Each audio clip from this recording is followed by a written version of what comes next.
ദൈവമഹത്വത്തിനായി പരിശുദ്ധ അമ്മ ജീവനോടെ പ്രത്യക്ഷപ്പെട്ട ഈ അൾത്താരയിൽ വന്ന് പരിശുദ്ധ അമ്മയുടെ പ്രത്യക്ഷീകരണത്തിന് സാക്ഷിയായി എന്നെയും എൻ്റെ കുടുംബത്തെയും പരിശുദ്ധ അമ്മയും ഈശോയും തിരഞ്ഞെടുത്തതിന് ഈശോയ്ക്കും അമ്മയ്ക്കും പ്രത്യേകം ആയിരം നന്ദി പറയുകയാണ്. എൻ്റെ പേര് ജിമ്മി ജോസഫ്. ഇത് എൻ്റെ ഭാര്യ ലിറ്റി. ഇത് എൻ്റെ മൂത്ത മകൻ ജോസഫ്. രണ്ടാമൻ ഫ്രാൻസിസ്. ഞങ്ങൾ വരുന്നത് പാലായിൽ പ്രവിത്താനം സെൻറ്റ് അഗസ്റ്റീൻസ് ഫൊറോനാപ്പള്ളി ഇടവകയിൽ നിന്നാണ്. ഞങ്ങൾ ആദ്യമായി കൃപാസനത്തിൽ വരുന്നത് 2024 ഫെബ്രുവരി 25 അന്ന് ഞങ്ങൾ പ്രാർത്ഥിക്കുന്നതിന് വേണ്ടിയാണ് ഇവിടെ എത്തിയത്. എന്നാൽ ഞങ്ങളിവിടെ വരുമ്പോൾ ബഹുമാനപ്പെട്ട ജോസഫ് അച്ഛൻ്റെ ഉടമ്പടി ധ്യാനം ഇവിടെ നടക്കുകയായിരുന്നു. ഉടമ്പടി ധ്യാനം കൂടിയ ഞങ്ങൾക്ക് കൃപാസനത്തിൽ വന്ന് പ്രാർത്ഥിച്ചു പോയതുകൊണ്ട് മാത്രം കാര്യമില്ല, ഇവിടെ വന്നാൽ ഉടമ്പടി എടുത്തുകൊണ്ട് മാത്രമേ കാര്യമുള്ളൂ എന്ന് മനസ്സിലാകുകയും ഞങ്ങൾ അന്ന് ഉടമ്പടി എടുക്കാൻ തീരുമാനിക്കുകയും ഉടമ്പടി എടുക്കുകയും ചെയ്തു. അന്ന് ഞങ്ങൾ ഇവിടുന്ന് പോകുമ്പോൾ 6 മണി കഴിഞ്ഞിരുന്നു. പല ബസ്സുകൾ കയറി ഞങ്ങൾ കോട്ടയം ബസ് സ്റ്റാൻഡിൽ ചെല്ലുമ്പോൾ രാത്രി 10 മണിയായിരുന്നു. ഏതെങ്കിലും ഒരു ബസ് കിട്ടുമായിരിക്കും എന്ന് വിചാരിച്ച് ഞങ്ങളവിടെ ബസ്സിന് വേണ്ടി നോക്കുമ്പോൾ ഞങ്ങളുടെ നാട്ടിൽ കൂടെ തന്നെ പോകുന്ന ബസ് അവിടെ 5 മണിക്ക് പോകേണ്ട ബസ്സാണ്. ആ ബസ് ഞങ്ങൾക്ക് വേണ്ടി 10 മണി സമയത്ത് രാത്രി കോട്ടയം ബസ് സ്റ്റാൻഡിൽ കാത്തു കിടക്കുന്ന പോലെ ഞങ്ങൾക്ക് തോന്നി. അത് പരിശുദ്ധ അമ്മയുടെ ഒരു പ്രത്യേക ഇടപെടലാണെന്നും ഞങ്ങളുടെ കാര്യം അമ്മ ഏറ്റെടുത്തിട്ടുണ്ട് എന്ന് ഞങ്ങളെ ബോധ്യപ്പെടുത്തുന്നതായിരുന്നു. രണ്ടാമത് ഞങ്ങളുടെ കുട്ടികളുടെ പഠനകാര്യങ്ങൾ ഉടമ്പടിയിൽ വെച്ചിരുന്നു. എൻ്റെ പേര് ജോസഫ് ജിമ്മി. ഞാൻ കൃപാസനത്തെപ്പറ്റി അറിയുന്നത് 2018 2018 പറയുമ്പം ഞങ്ങൾ വാടകയ്ക്ക് താമസിക്കാൻ തുടങ്ങിയിട്ട് 9 കൊല്ലമായ സമയമായിരുന്നു. അപ്പം അതിനിടയ്ക്ക് ഞങ്ങൾ 3 വീടിന് അഡ്വാൻസ് കൊടുത്തു. ഒരെണ്ണം കേസിലായി, 2 തന്ന ആൾക്കാർ തന്നെ തരില്ലെന്ന് പറഞ്ഞു അവസ്ഥയിലായി. അപ്പം അങ്ങനെ നിൽക്കുന്നൊരു വല്ലാത്തൊരു മാനസികാവസ്ഥയിലാണ്. പല ധ്യാന കേന്ദ്രങ്ങൾ കാണും, അല്ലെങ്കിൽ പ്രാർത്ഥന ഗ്രൂപ്പുകളിൽ മധ്യസ്ഥ പ്രാർത്ഥനയ്ക്ക് കൊടുക്കുന്ന പോലെ എന്ന സമയത്ത് അങ്ങനെ പലയിടത്തും കൊടുക്കുന്നു. ആ സമയത്ത് അമ്മയുടെ ചേച്ചി പറഞ്ഞ് ഞങ്ങളിവിടെ കൃപാസനത്തിൽ ലൈറ്റ് ക്യാൻഡിൽ പെർ റിക്വസ്റ്റ് ഇടാം, അങ്ങനെ അവസരം ഉണ്ടെന്ന് പറഞ്ഞു. അപ്പം വലിയ ബുദ്ധിമുട്ടില്ല, ഓൺലൈനിൽ കൊടുത്താൽ മതി. അപ്പോൾ ഓൺലൈനിൽ ഞാനും അമ്മയും കൂടെ ഇരുന്നാണ് കൊടുക്കുന്നത്. അപ്പം അത് കൊടുക്കുന്നു. ഞങ്ങളുടെ നിയോഗമായിട്ട് വീടിൻ്റെ കാര്യം പറയുന്നു. അത് കൊടുക്കുന്നത് 11/1/2018 3 ദിവസം 2-3 ദിവസം ഞങ്ങൾക്ക് ഇവിടുന്ന് പ്രത്യക്ഷ പ്രാർത്ഥന ഞങ്ങൾ ചെല്ലുന്നു. പക്ഷേ എനിക്ക് ഇവിടുത്തെ സാക്ഷ്യങ്ങൾ യൂട്യൂബിൽ നിന്നുള്ള സ്ട്രീമിംഗ് ഒക്കെ കണ്ടിട്ട് എനിക്കങ്ങനെ ദഹിക്കുന്നില്ല. ഇതെന്താ, ശരിയാണോ, എങ്ങനെയാണ്? അപ്പം പതുക്കെ ഞങ്ങളിന്ന് വലിഞ്ഞു. അങ്ങനെയൊക്കെ പോട്ടെ. അപ്പോൾ വരുന്നു. അപ്പം ഇനി അടുത്ത ആഴ്ചയിൽ അപ്പനെ മാതാവ് സംസാരിക്കുന്നതായിട്ട്, അപ്പനെ കാര്യമായിട്ട് ഇതിനെപ്പറ്റി ഞങ്ങൾ അറിയത്തൊന്നുമില്ല. അപ്പനെ അങ്ങനെ മാതാവ് സംസാരിക്കുന്നതായിട്ടൊരു അനുഭവം ഉണ്ടാകുന്നു. ഉടൻ തന്നെ ഞങ്ങൾക്കൊരു വീട് കാണുന്നു. ഒരു പണിത് തീരാറായൊരു വീട് ഞങ്ങൾക്ക് ഒരുക്കിയിട്ടിരിക്കുക മാതാവ്. ആ സമയത്ത് ഞങ്ങൾ മനസ്സിലാക്കുന്നുണ്ട് അത് ദൈവിക ഇടപെടൽ തന്നെയാണ്. പക്ഷേ കൃപാസനം മാതാവാണെന്ന് ഇടപെട്ടാന്ന് ഞങ്ങൾ മനസ്സിലാക്കുന്ന ഈ അടുത്ത കാലത്താണ്. അതെന്ന് പറഞ്ഞാൽ ഈ കറക്റ്റ് 1 മാസം തുടങ്ങിയെന്ന 10/2/2018 ഞങ്ങൾ കയർത്താമസം നടക്കുക. അതിനിടയ്ക്ക് പല പ്രശ്നങ്ങളാണ്. രജിസ്ട്രേഷൻ്റെ സമയത്താണെങ്കിലും മറ്റ് അതിൻ്റെ കാര്യങ്ങളെല്ലാം പല പ്രശ്നങ്ങൾ കുരുക്കുകളൊക്കെ ഉണ്ടായിരുന്നെങ്കിലും അതെല്ലാം കറക്റ്റ് 1 മാസം തികയുന്ന അന്ന് ഒരു പ്രശ്നം കൂടാതെ ഞങ്ങൾ പുതിയ വീട്ടിൽ കയറി താമസിക്കാൻ പറ്റും. അത് മാതാവിൻ്റെ പ്രത്യേക ഇടപെടൽ മാത്രമാണ്. സമയ ചുരുക്കി തന്നെ മാതാവ് വന്ന് അവിടെ ഇടപെട്ടു. പിന്നെ ഇപ്പം അപ്പം പറഞ്ഞ പോലെ ഈ വീണ്ടും ഉടമ്പടിയിലോട്ട് വരുന്നത് ആ ഒരു സാഹചര്യം ഉണ്ടാകുന്ന അപ്പന് ഓട്ടോമൊബൈൽ സ്പെയർ പാർട്സിൻ്റെ ബിസിനസ് ഉണ്ടായിരുന്നു. പണ്ട് 2000 തൊട്ട് തുടങ്ങിയൊരു ബിസിനസ്സായിരുന്നു. അപ്പോൾ അപ്പനെ ഇടയ്ക്ക് സ്ഥാപനത്തിൽ വെച്ചൊരു അപകടം ഉണ്ടാകുകയും പിന്നെ അപ്പം കിടപ്പിലാവുകയൊക്കെ ചെയ്തു. ആ സമയത്ത് പാർട്ണറുമായിട്ട് ബന്ധപ്പെട്ട പ്രശ്നങ്ങളുണ്ടായി. ഒന്നും കിട്ടില്ലെന്നായി, ഷെയറൊന്നും കിട്ടില്ലെന്നൊരു സ്ഥിതിയൊക്കെ ആയി. പല പ്രശ്നങ്ങളാൽ ഭയങ്കര നെടുവേർപ്പെട്ടിരുന്ന സമയത്താണ് കൃപാസനത്തെപ്പറ്റി വീണ്ടും അറിയുന്നു. എന്നാലും പഴയതിനെപ്പറ്റി വലിയ ഓർക്കുന്നില്ല. വരുന്നു, അപ്പനും അമ്മ ഇപ്പോൾ പറഞ്ഞ പോലെ ഒന്ന് ഉടമ്പടിയൊക്കെ എടുത്തിട്ട് പോകുന്നു. അപ്പം ആ സമയത്ത് അപ്പനും പറഞ്ഞ പോലെ തന്നെ പ്രധാനപ്പെട്ട നിയോഗമായിരുന്നു എൻ്റെ അനിയൻ്റെ പഠനകാര്യം, അതുപോലെ തന്നെ ബിസിനസ്സിൻ്റെ കാര്യം. അപ്പം അത് കഴിഞ്ഞ് അധികം താമസിക്കാതെ തന്നെ ഞങ്ങൾക്കൊരു പുതിയ ബിസിനസ് ആരംഭിക്കുവാൻ ഞങ്ങൾക്ക് സാധിച്ചു. അത് അപ്പൻ ഒരിക്കലും ബിസിനസ്സിലോട്ട് ഇനി ഒരിക്കലും ഇല്ല എന്ന് ഞങ്ങളോട് എപ്പോഴും പറയുമായിരുന്നു. അങ്ങനെ പറഞ്ഞ് തീരുമാനിച്ചിരുന്ന എല്ലാം മടുത്തു എന്ന് പറഞ്ഞ അവസ്ഥ ഇരുന്നപ്പോൾ അപ്പനൊരു ദിവസം ബൈബിൾ വായിക്കുമ്പം മാതാവ് വെളിപ്പെടുത്തി കൊടുക്കുക, ആ പഴയ പരിപാടികളൊക്കെ തന്നെ വീണ്ടും തുടങ്ങും. അങ്ങനെ തുടങ്ങുന്നു. അപ്പം അതിനൊരു ബാങ്ക് അക്കൗണ്ട് എടുക്കണം. അപ്പം ബാങ്ക് അക്കൗണ്ട് എടുക്കാൻ ബാങ്കിൽ ചെല്ലുമ്പോൾ ചുമ്മാ ഞങ്ങൾ ചോദിക്കുക ഒരു ലോൺ കിട്ടുമോ. അപ്പം ഞങ്ങൾക്ക് കിട്ടാൻ ചാൻസ് ഒന്നും കാണില്ല, എന്നാലും ചുമ്മാ ചോദിച്ചേക്കാം. അപ്പോൾ ലോൺ ഓഫീസർ തരില്ല, അങ്ങനെ നിങ്ങൾക്ക് എടുക്കാനുള്ള യോഗ്യതയില്ല. ആ സമയത്ത് ചുമ്മാ ആ മാനേജർ എന്നത്തിന് അതിലൂടെ വന്ന് എനിക്കറിയില്ല, മാനേജർ അയാളുടെ ക്യാബിനിൽ നിന്ന് വരിക, ഓഫീസറിൻ്റെ പുറകെ വശത്ത് നിൽക്കുന്നു. നിങ്ങളുടെ പ്രശ്നം, നിങ്ങൾക്ക് എന്നാ വേണ്ട, എന്നാ പ്രശ്നം? നിങ്ങൾക്ക് തരാമല്ലോ, ഒരു കുഴപ്പമില്ല, തരാമെന്ന് പറയുന്നു. ഞങ്ങൾ വീണ്ടും അടുത്ത ദിവസം ലോണൊക്കെ എടുക്കാൻ വേണ്ടി ചെല്ലുമ്പോഴും വീണ്ടും ലോൺ ഓഫീസർ തരില്ല. അപ്പോൾ മാനേജർ വീണ്ടും പറയുന്നു ഞങ്ങൾക്ക് തരാം. ഞങ്ങൾ അന്ന് ആ ലോൺ കിട്ടിയത് കൊണ്ട് മാത്രം അല്ലെങ്കിൽ ആ ബിസിനസ് ഞങ്ങൾ തുടങ്ങാൻ ഒരു ചാൻസ് ഇല്ല, കാരണം അന്ന് പൈസയ്ക്ക് ആവശ്യമുണ്ടായിരുന്നു. അപ്പം അതുപോലെ തന്നെ ആ മാതാവിൻ്റെ പ്രത്യേകതല്ല, ആ മാതാവായിട്ട് ആ മാനേജർ ആ ക്യാബിനെ നിന്നിട്ട് വന്ന് അവിടെ വന്നത് ഞങ്ങളോട് ഇങ്ങനെയൊക്കെ ചോദിക്കാൻ ഒരു യുക്തിപരമായോ വേറെ രീതി നോക്കിയാൽ ഒരു ചാൻസ് അവിടെ ഇല്ല. അന്ന് മാതാവിൻ്റെ പ്രത്യേക ഇടപെടൽ കൊണ്ട് മാത്രം ആ ഒരു കൊല്ലം ഞങ്ങൾ കിട്ടിയിട്ടുള്ളൂ. അന്നാണ് ഞങ്ങൾക്ക് ഏറ്റവും ആവശ്യം. അന്ന് ഞങ്ങളൊക്കെ നല്ലോണം മാതാവ് ഞങ്ങൾക്ക് ക്രമീകരിച്ച് വന്നു. പിന്നെ സാധനം മേടിക്കാനാണെങ്കിലും അത് വിൽക്കാനാണെങ്കിലും എല്ലാ ദിവസവും ഞങ്ങൾ മാതാവ് ഞങ്ങളെ നയിച്ചുകൊണ്ടിരിക്കുന്നത്. ഇതിലെ കൂടെ എങ്ങനെ വിൽക്കണം, എവിടെ വിൽക്കണം, ആർക്ക് കൊടുക്കണം, അല്ലെങ്കിൽ ഒരാളെ പരിചയപ്പെടുത്തി തരുന്ന പോലും മാതാവ് പല പല വ്യക്തികളിലൂടെ, നിസ്സാര വ്യക്തികളിൽ കൂടെ വരെ ഞങ്ങളൊക്കെ അത് മാതാവ് ക്രമീകരിച്ച് തരിക. ഇന്നും ഞങ്ങൾക്ക് ഞങ്ങൾ പണ്ട് ബിസിനസ് എങ്ങനെ നടത്തിരുന്നത് അതിനെ അന്ന് നോക്കിയ സെറ്റപ്പെല്ലാം നോക്കിക്കഴിഞ്ഞാൽ അന്നായിരിക്കും പക്ഷെ വലുത്. പക്ഷേ അതിനേക്കാളും നല്ല ഹാപ്പി ആയിട്ട് നന്നായി എൻജോയ് ചെയ്യുന്നത് ഈശോയോടും മാതാവിനോടും കൂടെ നിന്ന് ഉടമ്പടിയിൽ നിന്നുകൊണ്ട് ഞങ്ങൾ ഇന്ന് ജീവിച്ചു പോരുകയാണ്. പിന്നെ ഇതോടൊപ്പം തന്നെയായിരുന്നു, ഇതിൻ്റെ ഇടയ്ക്കായിരുന്നു, ഈ പ്രശ്നങ്ങളൊക്കെ ഇടയ്ക്കായിരുന്നു അനിയൻ്റെ പരീക്ഷ. എൻ്റെ പേര് ഫ്രാൻസിസ്. അപ്പൻ ഉടമ്പടി എടുത്ത് ആ പ്രാർത്ഥിച്ചതിൻ്റെ ഫലമായിട്ടാണ് എനിക്ക് പരീക്ഷ നന്നായിട്ട് എഴുതാനും ഓരോ കാര്യങ്ങളൊക്കെ ഓർത്ത് ഇങ്ങനെ പരീക്ഷയുടെ സമയത്ത് ഇങ്ങനെ മാതാവ് പറഞ്ഞു തരുന്ന പോലെ നമുക്ക് തോന്നും. ഉടമ്പടി വസ്തുക്കളായ ഉപ്പും തേനും, ഉപ്പ് അപ്പം പോക്കറ്റിലിട്ട് തരും. എന്നിട്ട് പരീക്ഷയുടെ സമയത്ത് ഈ ആൻസർ പേപ്പറിലൊക്കെ ഇട്ടുവിടും. പിന്നെ രാവിലെ തൈലം പൂശി നെറ്റിക്കുരിശ് വരച്ച് വിടും. അങ്ങനെ മാതാവിൻ്റെ ഒരു ഇടപെടൽ മൂലം മാത്രമാണ് എനിക്ക് അങ്ങനെ +2 99% മാർക്ക് കിട്ടി. അതിൻ്റെ not by my merit but by grace. അതിനുശേഷം ഞങ്ങൾക്ക് ഒരു വാഹനം ആവശ്യമായിട്ട് തോന്നി. പക്ഷേ ഞങ്ങൾക്ക് ആ സമയത്ത് ഞങ്ങൾ അതുവരെ പലതവണ ചുമ്മാ നമ്മൾ കൊതിയൊക്കെ പറയുമല്ലോ, എവിടെയെങ്കിലും വീഡിയോ കാണുമ്പോൾ ആരെങ്കിലും മേടിക്കുന്ന കാണുമ്പോൾ നമ്മൾ പറയും ഒരു വാഹനമൊക്കെ മേടിക്കണം, നമുക്ക് പുതിയൊരെണ്ണം മേടിക്കണം എന്നൊക്കെ. പക്ഷേ അപ്രതീക്ഷിതമായിട്ട് മാതാവ് ഞങ്ങൾക്ക് അതിനുള്ള സാഹചര്യം ഒരുക്കി തരിക. അങ്ങനെ പെട്ടെന്നൊരു വണ്ടി മേടിക്കുന്നു, അത് പെട്ടെന്ന് തന്നെ കിട്ടുന്നു, അതിൻ്റെ കാര്യങ്ങളെല്ലാം പോകുന്നു. ഇന്നും അതിനൊരു കുഴപ്പമില്ലാതെ എൻ്റെ എമൗണ്ട് എല്ലാം ക്രമീകരിക്കും. ലോൺ അടയ്ക്കാനാണെങ്കിലും എല്ലാ മാസവും കറക്റ്റ് മാതാവ് എന്നുള്ള എമൗണ്ട് ഞങ്ങൾക്ക് റെഡിയാക്കി തരും. ഞങ്ങൾക്ക് അതിനെപ്പറ്റി ഒരു ടെൻഷൻ പോലും വേണ്ടാന്ന അവസ്ഥയല്ല മാതാവ് ഞങ്ങളതിനെ പരിപാലിച്ചുകൊണ്ട് വന്ന്. അതിനുശേഷം എനിക്ക് അപ്പൻ്റെ ഈ പ്രശ്നത്തിനിടയ്ക്ക് എൻ്റെ പല കാര്യങ്ങളൊക്കെ ഞാൻ പോകും. അപ്പോൾ അതിൻ്റെ ഇടയ്ക്ക് അതിൻ്റെ ഒരു പ്രധാന പീക്ക് ടൈം എന്ന് പറഞ്ഞാൽ ഡിസംബർ 2023 ആ സമയത്ത്. അതിനുശേഷം അപ്പം ഉടമ്പടി എടുക്കുന്നത്. ആ സമയത്ത് ഞാൻ എൻ്റെ ഡിഗ്രി എക്സാം രണ്ടാമത്തെ എക്സാം നടക്കുക. അപ്പോൾ ആ സമയത്ത് ഞാൻ കാര്യമായിട്ട് പഠിക്കാൻ പറ്റില്ല, കാരണം വീട്ടിലതാ സാഹചര്യം, മാനസികമാത്ര ലെവലൊക്കെ അല്ല ആ സമയത്ത്. എന്ന് പറഞ്ഞ് വീട്ടിലൊരു പ്രശ്നം ഉണ്ടാകുമ്പം അത് നേരിടാൻ വേറെ ആരുമില്ല, മാതാവും ഈശോയൊക്കെ ഉള്ളൂ എന്ന് ഈശോയോട് തന്നെ മുറുകെ പിടിച്ചുകൊണ്ട് പോവുക. അപ്പം അങ്ങനെ ഒരു സാഹചര്യത്തിൽ നിന്നാണ് ഞങ്ങളെ മാതാവ് ഞങ്ങളെ പിടിച്ച് കൊണ്ടുവന്നതാണ് ഇവിടെ കൃപാസനത്തിൽ.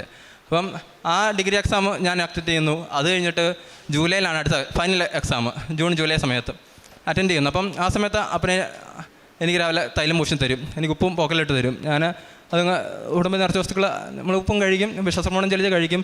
ഞാൻ ആൻസർ പേപ്പറായാലും ക്വസ്റ്റ്യൻ പേപ്പറെല്ലാം ഉപ്പ് വിശ്വാസപ്രമാണം ചൊല്ലി ഇട്ടിട്ട് ഞാൻ സബ്മിറ്റ് ചെയ്യും. അപ്പം പരീക്ഷയെ കഴിഞ്ഞു. നമുക്ക് എങ്ങനെയെങ്കിലും ഒന്ന് അത്യാവശ്യം ഒന്ന് പാസ്സാണ്, തോറ്റു പോകരുത് എന്നൊക്കെ ഒരു ചിന്ത അന്നത്തെ. അപ്പം പല പല പ്രശ്നങ്ങളുടെ ഇടയ്ക്കായതുകൊണ്ട് അതുകൊണ്ട് ഒരു റിസൾട്ട് വന്നു. എനിക്ക് വലിയ കുഴപ്പമില്ല എന്നൊരു റിസൾട്ട് എനിക്ക് കിട്ടുന്നു. അത്യാവശ്യം ബാക്കിയുള്ളവരെ വെച്ച് നോക്കുമ്പോൾ എനിക്കും വലിയ കുഴപ്പമൊന്നുമില്ല എന്നങ്ങ് പോകുന്നു.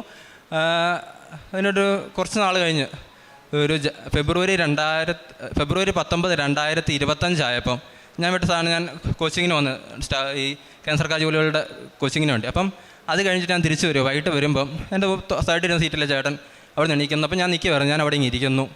പെട്ടെന്ന് ഞാൻ ഫോൺ എടുക്കുന്ന നേരെ എനിക്കൊരു മെയിൽ വരുന്നു. ആ സമയത്ത് എനിക്ക് വരുന്ന മെയിൽ വേണം പരസ്യത്തിൻ്റെ, ഞാൻ സാധനം നോക്കാറില്ല. പക്ഷേ അന്ന് എന്തോ എനിക്ക് ആ മെയിൽ എടുത്ത് നോക്കാൻ തോന്നുന്നു. മെയിൽ നോക്കുന്നു, എനിക്ക് കിട്ടിയ മെയിൽ ഇതായിരുന്നു: your name has been recommended four university gold medal four standing first in the examinations held in December 2025 and June 2024. ഞാനും വിശ്വസിച്ചില്ല, കാരണം അന്ന് ഫേക്ക് മെസ്സേജുകൾ കാലമാണ്, എല്ലാവർക്കും അറിയാം ഫേക്ക് മെസ്സേജുകൾ ഇഷ്ടംപോലെ വരും. ഞാൻ വിശ്വസിച്ചു. എന്നാലും ഒരു സാധ്യതയുണ്ട്, പറഞ്ഞിരിക്കുന്നുണ്ട് ഡൽഹിക്കൊക്കെ ചെല്ലാനാ. നല്ല വീട്ടിൽ ചെന്ന് ഞാൻ മാതാവിനോട് ആദ്യം ചെന്ന് നന്ദി പറഞ്ഞു. അതിനുശേഷം ഞാൻ ആ വീട്ടിൽ അമ്മയോടും അപ്പനോടൊക്കെ പറയുക. അപ്പം അവർ പോലും ശരിക്കും പറഞ്ഞാൽ വിശ്വസിച്ചില്ല, സത്യം പറഞ്ഞു. കാരണം ഞാൻ എങ്ങനെ പഠിച്ചതെന്നും ഞാൻ എങ്ങനെ പരീക്ഷയ്ക്ക് പോയെന്നും എല്ലാ ദിവസവും ഇവർ കണ്ടുകൊണ്ടിരുന്ന. പക്ഷേ ഞങ്ങൾ പിന്നെ അത് വെരിഫൈ ചെയ്തു, സാർമാരോടൊക്കെ ചോദിച്ചു, കുറച്ച് മെയിലൊക്കെ വരാണ്ടായിരുന്നു, എല്ലാം നോക്കി കറക്റ്റ് മെയിൽ, ഒരു കുഴപ്പമില്ല. മാർച്ച് 5-ാം തീയതി, അത് ഏകദേശം കുറച്ച് ദിവസം കഴിഞ്ഞപ്പം ഞങ്ങൾക്ക് കുടുംബസമേതം ഡൽഹിക്ക് ഫ്ലൈറ്റിൽ പോകാൻ, ഞങ്ങൾക്ക് വലിയ ആഗ്രഹമായിരുന്നു ഡൽഹിക്ക് ഫ്ലൈറ്റിലൊക്കെ പോകാമെന്നുള്ളത്. മാധവൻ ഞങ്ങൾക്കത് സാധിച്ചു തന്നു. ഞങ്ങൾ പോകണോ പോകണ്ടോ, അതിലൊരാൾ പോയാൽ പോരെ, അങ്ങനെയൊക്കെ ഓർത്തോർത്തിരുന്നിട്ട് അവസാനം ഞങ്ങൾക്ക് 4 പേർക്കും അവിടെ ചെല്ലാനും ആ ഹാളിനകത്ത് കയറാൻ എനിക്ക് മാത്രം അനുവാദമുള്ളൂ എന്ന് പറഞ്ഞിട്ട് അവസാന നിമിഷം പരിപാടി തൊട്ട് മുമ്പ് മാധവൻ ഞങ്ങൾക്ക് എല്ലാവർക്കും ആ ഹാളിൽ കയറി പരിപാടി പങ്കുചേരാനൊക്കെ സാധിച്ചു. അന്ന് കേന്ദ്ര വിദ്യാഭ്യാസ മന്ത്രിയായിരുന്നു മുഖ്യ അതിഥി. അദ്ദേഹം മുഖ്യ അതിഥി എന്ന ചടങ്ങിൽ അന്നത്തെ IIT തിരുച്ചിറപ്പള്ളി ഡയറക്ടറായി നിന്ന് എനിക്ക് ഗോൾഡ് മെഡലും സർട്ടിഫിക്കറ്റും വാങ്ങിക്കുവാൻ എനിക്ക് സാധിച്ചു. അത് മാധവന് പ്രത്യേക അനുഗ്രഹമാണ്. കാരണം ഞാൻ ആ പരീക്ഷയ്ക്ക് പഠിച്ചിട്ടില്ല. എൻ്റെ ഒരു മെറിറ്റ് കൊണ്ടല്ല, അത് മാധവൻ്റെ മാത്രം ഗ്രേസ് കൊണ്ട് മാത്രം. മാതാവുണ്ട് എന്നുള്ളതാണ് എൻ്റെ മെറിറ്റ്, അല്ലാതെ ഞാൻ പഠിച്ചതുകൊണ്ടോ എൻ്റെ കഴിവോ ഒന്നും അല്ല ആ സമയത്ത് എൻ്റെ മെറിറ്റ്. ഇന്നും അതെ. പിന്നെ അതിനുശേഷം സമയം വന്നു, ഞാൻ പരീക്ഷയ്ക്ക് വേണ്ടി ജോലികൾക്ക് വേണ്ടി പഠിക്കുന്നുണ്ട്. അപ്പം അങ്ങനെ വരിക, ജൂലൈയിൽ എയിംസിൻ്റെ ഒരു കോമൺ റിക്രൂട്ട്മെൻറ്റ് എക്സാമിനേഷൻ. എയിംസ് അറിയാം, നമുക്ക് കേരളത്തിൽ എയിംസ് ഒന്നുമില്ല. അപ്പം ഞാനും എന്നാലും നമുക്ക് ആ നോട്ടിഫിക്കേഷൻ വന്നല്ലോ, നമുക്ക് വായിച്ച് നോക്കാം. വായിച്ച് നോക്കിയതിനകത്ത് കിടക്കുന്നു ഒരു പോസ്റ്റ് ഉണ്ട്, ESIC എംപ്ലോയീസ് സ്റ്റേറ്റ് ഇൻഷുറൻസ് കോർപ്പറേഷനിൽ UD ക്ലർക്കായിട്ട് വേക്കൻസി ഉണ്ട്, കേരളത്തിലുണ്ട്. ആകെ മൊത്തം 16 വേക്കൻസി, അതിൽ 9 എണ്ണം ജനറൽ കാറ്റഗറിക്ക് പറ്റും. അപ്പം തീർത്തും കുറച്ച് വേക്കൻസി ഉള്ളൂ. കാരണം ജനറൽ കാറ്റഗറിക്കാർ പരീക്ഷ എഴുതുന്നവർക്കൊക്കെ അറിയാം, ജനറൽ കാറ്റഗറിക്കാർക്ക് കയറാൻ ഇത്തിരി പാടാണ്. ബാക്കിയുള്ളവർക്ക് റിസർവേഷൻ എല്ലാം പോയി കഴിഞ്ഞാൽ അവർക്ക് നമ്മളെക്കാളും മാർക്ക് ഉണ്ടെങ്കിൽ അവർ നമ്മുടെ സീറ്റും കൊണ്ടും പോകും. ഈ നമുക്കുള്ളതാണെന്ന് പറഞ്ഞാൽ അത് എല്ലാവർക്കും ഉള്ള സീറ്റാണ് ജനറൽ സീറ്റ് എന്ന് പറഞ്ഞാൽ, അതവർ കൊണ്ടുപോകും, നമുക്ക് ആ സീറ്റ് കിട്ടില്ല. അപ്പം അങ്ങനെ ഇരിക്കുമ്പോൾ അപ്പം ഞാൻ യുക്തിപരമായി ചിന്തിച്ചു. അന്ന് ഞാൻ യുക്തി ഔട്ടിയാണ് ചിന്തിക്കുന്നത്. അപ്പം ഇല്ല, 9 വേക്കൻസി, ഞാൻ സാധനം കൊടുക്കുന്ന പരീക്ഷയ്ക്ക് 500, 100 ആക്കെ ഉള്ളൂ സത്യം പറഞ്ഞാൽ. അന്ന് ആ പരീക്ഷയ്ക്ക് 3000 രൂപ വേണം. അപ്പം അപ്പനമ്മ കഷ്ടപ്പെട്ടൊക്കെ ഉണ്ടാക്കുന്നില്ല. ഞാൻ ചുമ്മാ തന്നെ 3000 രൂപ കളഞ്ഞ് ഞാൻ പോയി പരീക്ഷയ്ക്ക് വന്നാൽ പൈസ ഉണ്ട്. എല്ലാം കഴിഞ്ഞിട്ട് ഞാൻ ഇത്ര പൈസ കളയുന്നത് കൊടുക്കുന്നില്ല, ഞങ്ങൾ ഉറപ്പിച്ചിങ്ങനെ ഇരിക്കുക. അപ്പോൾ അവസാന ദിവസം എടുക്കാറായപ്പം ഞങ്ങളെ പഠിക്കുന്ന ഇൻസ്റ്റിറ്റ്യൂട്ടിൽ നിന്ന് നേരത്തെ ഒരു തവണ നോട്ടിഫിക്കേഷൻ വന്നെന്ന് പറഞ്ഞ് അറിയിച്ചായിരുന്നു. പക്ഷേ വീണ്ടും ലാസ്റ്റ് ഡേറ്റ് 31-ാം തീയതി ആണെന്നൊക്കെ പറഞ്ഞു. ഒന്നുകൂടെ മെസ്സേജ് വരും. അങ്ങനെ ഒരിക്കലും ഒരു പരീക്ഷയ്ക്കും ഇൻസ്റ്റിറ്റ്യൂട്ടിൽ ഞങ്ങൾക്ക് വന്നിട്ടില്ല. അപ്പം അങ്ങനെ വരുന്നു, എനിക്കുള്ളൊരു വാണിംഗ് പോലെ എനിക്ക് തോന്നുക. ഞാനത് കൊടുക്കാം സംശയിച്ച് നിന്ന് ഞാൻ അവസാനം ലാസ്റ്റ് ഡേറ്റിനന്ന് ഞാൻ ഫില്ല് ചെയ്യുക. കുറച്ച് നേരം എടുത്ത പ്രോസസ്സായിരുന്നു. അപ്പം അതെല്ലാം ഫില്ല് ചെയ്ത് സബ്മിറ്റ് നോക്കി. അപ്പം ഇനി പേയ്മെൻറ്റ് കൊടുക്കണം. ഈ പേയ്മെൻറ്റ് കൊടുക്കാൻ വേണ്ടി നോക്കിയിട്ട് നടക്കുന്നില്ല, ആ വിൻഡോ ക്രാഷാണ്. അപ്പം സമയം 5 മണി 6 മണി വരെ എങ്ങാണ്ടേ ഉള്ളൂ. ആ സമയം വരെ ഞാൻ നോക്കി, പറ്റുന്നില്ല. അപ്പം ഞാൻ വീട്ടിൽ പറഞ്ഞു. അപ്പം അമ്മയൊക്കെ എന്നോട് ചോദിച്ചു, എന്നാ പറ്റിയില്ല അല്ലേ? ഞാനോർത്ത് 3000 രൂപ ഇത്തരം മാതാവിന് അറിയാമല്ലോ, നമ്മൾ ചുമ്മാ പൈസ കൊണ്ടാൽ കളയുന്നതാണോ ഇല്ലയോ എന്ന്. അപ്പം പൈസ ചുമ്മാ കളയണ്ടെന്ന് പറഞ്ഞാൽ മാതാവ് തന്നെ നമുക്ക് അപ്ലൈ ചെയ്യാൻ സമ്മതിക്കാതിരുന്നായിരിക്കും ഞാൻ പറഞ്ഞു. പക്ഷെ അത്ഭുതം പോലെ മാതാവ് അത്ഭുതം തന്നെയാണ്. അടുത്ത ദിവസം എനിക്ക് എയിംസിൽ നിന്ന് മെസ്സേജ് വരിക, ആപ്ലിക്കേഷൻ ഫില്ല് ചെയ്തു, പക്ഷേ പേയ്മെൻറ്റ് നടത്താൻ പറ്റാത്തവർക്ക് വേണ്ടി ഞങ്ങൾ ഒരു ദിവസം കൊണ്ട് എക്സ്റ്റെൻഡ് ചെയ്യുക ഡേറ്റ് എന്നും പറഞ്ഞു. ഒന്ന് ഈ എക്സ്റ്റെൻഡ് ചെയ്യുന്ന ലാസ്റ്റ് ഡേറ്റ് കൊടുക്കാത്തതിൻ്റെ പേരിൽ, അന്ന് കൊടുക്കാൻ പറ്റാത്തതിൻ്റെ പേരിൽ എക്സ്റ്റെൻഡ് ചെയ്യുന്നത് സാധാരണ ഒരു ഇങ്ങനെ ഒരു എക്സാം കണ്ടക്ടിങ് ബോഡി സമ്മതിക്കുന്നതല്ല, പൊതുവേ ഇല്ല. വലിയ വിരളങ്ങളിൽ വിരളാവും. അത് അവർ നമ്മളോട് ചോദിക്കും, നിങ്ങൾക്ക് എന്തുകൊണ്ട് ലാസ്റ്റ് ഡേറ്റ് വരെ നോക്കിയിരിക്കേണ്ട, അതിന് മുമ്പ് കൊടുക്കാറുന്നില്ല, അതിന് കുഴപ്പമില്ലായിരുന്നല്ലോ എന്നൊരു ചോദ്യം വരുള്ളൂ.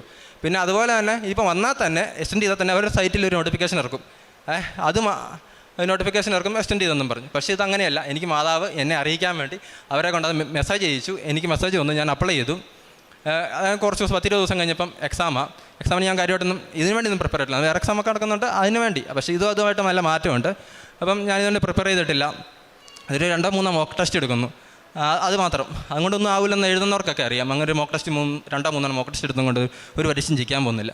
അത് കഴിഞ്ഞിട്ട് പരീക്ഷയുടെ അന്ന് അപ്പോൾ അപ്പൻ എന്നെ രാവിലെ കയറ്റി വിടും. അപ്പം കയറ്റി വിടുമ്പോൾ അപ്പൻ എനിക്ക് തൈലം പൂശി തന്ന് ഉടമ്പടി ഉപ്പും എനിക്ക് തന്ന വീടുന്നത്. അപ്പം ഞാൻ പോയി എറണാകുളത്ത് മാതാവിൻ്റെ പേരിലുള്ളൊരു എക്സാം സെൻ്റർ ആയിരുന്നു. ഞാൻ അവിടെ പോയി പരീക്ഷ എഴുതുക. ഉടമ്പടി ഉപ്പൊക്കെ ഞാൻ ആ സിസ്റ്റത്തിലൊക്കെ ഇട്ട് മാതാവിനെ സമർപ്പിച്ചുകൊണ്ടാണ് ഞാൻ പരീക്ഷ എഴുതിയത്. പരീക്ഷ കഴിഞ്ഞപ്പം പരീക്ഷ പൊതുവെ എളുപ്പമാണ്. എനിക്ക് പരീക്ഷ എളുപ്പമാണെങ്കിൽ ഓൾ ഇന്ത്യ എല്ലാവർക്കും എളുപ്പമാണ്. അപ്പം ഞാൻ നോക്കി ഓൾ ഇന്ത്യ എളുപ്പമാണെങ്കിൽ കട്ട് ഓഫ് മുകളിലായിരിക്കും, ഞാൻ പാസ്സാകില്ല.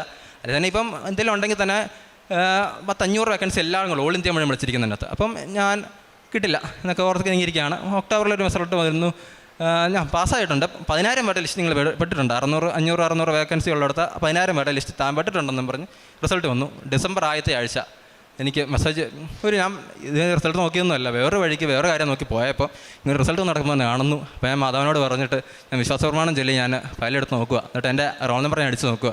ഇപ്പോൾ കിടക്കുന്നു മാധവൻ്റെ സംഖ്യ കൂടി 167ാമത്തെ റാങ്ക് ഓൾ ഇന്ത്യ. എനിക്ക് മാധവൻ എനിക്ക് നൽകി അനുഗ്രഹിച്ചു. ഇപ്പം 167 റാങ്ക് ഓൾ ഇന്ത്യ. അപ്പോൾ എനിക്ക് വേണ്ടത് കേരളത്തിലാണ് അപ്പൻ ഉടമ്പടി വെച്ചിരിക്കുന്നത്. അങ്ങനെ എനിക്ക് കേരളത്തിൽ തന്നെ ഒരു കേന്ദ്ര സർക്കാർ ജോലി കിട്ടണമെന്നാണ് അപ്പൻ്റെ ഉടമ്പടി.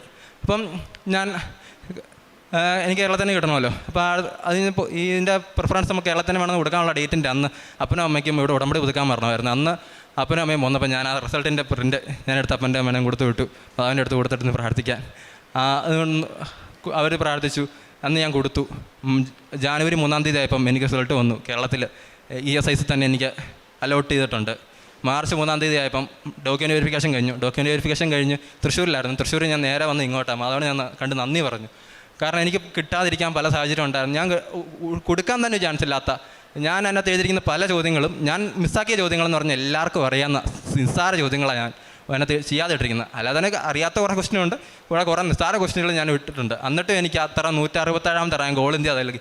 അത് മാതാവിൻ്റെ ഒപ്പിട്ടു. 7 എന്ന സംഖ്യ അതിനകത്ത് ചേർത്ത് മാതാവ് പ്രത്യക്ഷപ്പെട്ട ദിവസം 7-ാം തീയതി ആ 7 അവിടെ പതിപ്പിച്ചു. അങ്ങനെ അത് കഴിഞ്ഞിട്ട് ഡോക്യുമെൻ്റ് വെരിഫിക്കേഷൻ കഴിഞ്ഞു. 3-ാം തീയതി കഴിഞ്ഞ് ഞാൻ 10-ാം തീയതി വന്ന് ഞാൻ ഇനി സാക്ഷ്യം പറയാനുള്ള തയ്യാറെടുപ്പ്. അപ്പം ഞാൻ ഉടമ്പടി എടുത്തു. 10-ാം തീയതി വന്ന് ഞാൻ ഉടമ്പടി എടുത്തു. അത് കഴിഞ്ഞിട്ട് വെയിറ്റ് ചെയ്തു. ഇന്നലെ 27-ാം തീയതി വീണ്ടും 27-ാം തീയതി എനിക്ക് അപ്പോയിൻമെൻറ്റ് ലെറ്റർ തൃശ്ശൂരിൽ റിപ്പോർട്ട് ചെയ്യാൻ വേണ്ടി വന്നു. ഞാനിത് വേറെ ആരോടും പറഞ്ഞിട്ടില്ല. വീട്ടിലെ അറിയാം, പിന്നെ തന്ന ഓഫീസിൽ അവർക്കും അറിയാം. അല്ലാതെ ഞാൻ വേറെ കൂട്ടുകാരോടോ നാട്ടുകാരോടോ മറ്റു വീട്ടുകാരോടൊന്നും ഞാൻ പറഞ്ഞിട്ടില്ല. ഞാൻ ആദ്യം ഇവിടെ സാക്ഷ്യം പറഞ്ഞിട്ട് ഞാൻ പറയുള്ളെന്നും പറഞ്ഞ് ഞാൻ വന്നതാണ് ഇവിടെ. അത് ഈ 27-ാം തീയതി എന്ന സൈൻ വെച്ച്, അതും 27-ാം തീയതി വരേണ്ടതല്ലേ ഓർഡർ. 23-ാം തീയതിയാണ് ഈ ഓർഡർ ഇറക്കിയേക്കുന്നത്. ആ സൈൻ ചെയ്യേണ്ട ആൾ ഇന്നലെ 27-ാം തീയതിയാണ് സൈൻ ചെയ്യുന്നത്. അങ്ങനെയാണ് എനിക്ക് ഇന്നലെ ഓർഡർ കിട്ടുന്നത്. അങ്ങനെ മാതാവ് തന്നു തന്നെയാണെന്ന് മാതാവ് അവിടെ സ്റ്റീലടിച്ച് തന്നു. അങ്ങനെ 27 പതിപ്പിച്ചുകൊണ്ട് മാതാവിൻ്റെ ജോലിയായി എനിക്കത് തന്നു. പിന്നെ ഞാൻ ഉടമ്പടി കാര്യങ്ങളിൽ കാരുണ്യപ്രവൃത്തിയായിട്ട് ഞങ്ങളുടെ അടുത്ത് തന്നെ പാലായിൽ മരിയ സദനം എന്നും പറഞ്ഞൊരു സ്ഥലമുണ്ട്. അത് മാനസിക വെല്ലുവിളി നടന്നാൽ മാനസിക പ്രശ്നങ്ങളുള്ള ആതിരാലയോ ആരും നോക്കാനില്ലാത്ത അങ്ങനെ ഉള്ള ആൾക്കാർ. അപ്പോൾ അവിടെ പോകുന്നുണ്ട്. ആ കൂട്ടത്തിൽ ഞാനും എന്നാൽ പോയേക്കാം. ഞാൻ അവിടെ പോയി ആൾക്കാരോടൊക്കെ സംസാരിക്കും.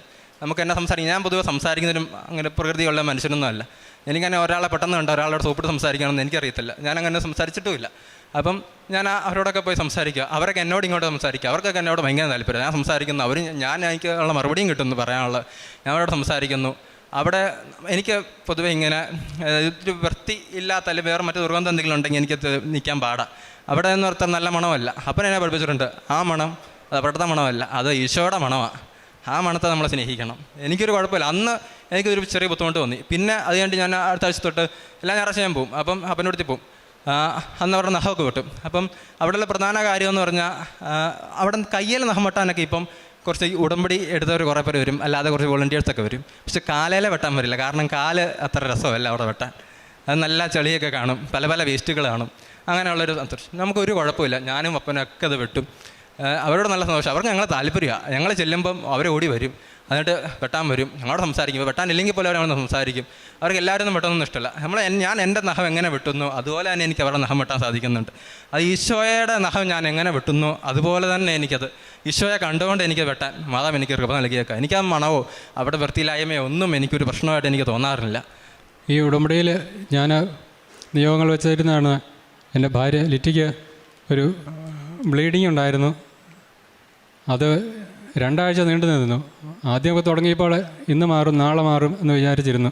പക്ഷെങ്കിൽ ക്ഷീണം കൂടി സന്ധ്യാപ്രാർത്ഥന പോലും കൂടാൻ പറ്റാത്ത അവസ്ഥയായി. അന്ന് ഞങ്ങൾ 3 പേരും കൂടെ കൈവരിച്ച് പിടിച്ച് പ്രാർത്ഥിച്ചു. അതിനുശേഷം ഉടമ്പടി വസ്തുക്കൾ തേനും ഉപ്പും കൊടുക്കുകയും തൈലം വയറിൽ തേച്ച് വിശ്വാസപ്രമാണം ചൊല്ലി പ്രാർത്ഥിക്കുകയും ചെയ്തു. അന്ന് നിന്നതാണ്. പിന്നെ ഒരിക്കലും അങ്ങനെ ഒരു അസുഖം ഉണ്ടായിട്ടില്ല.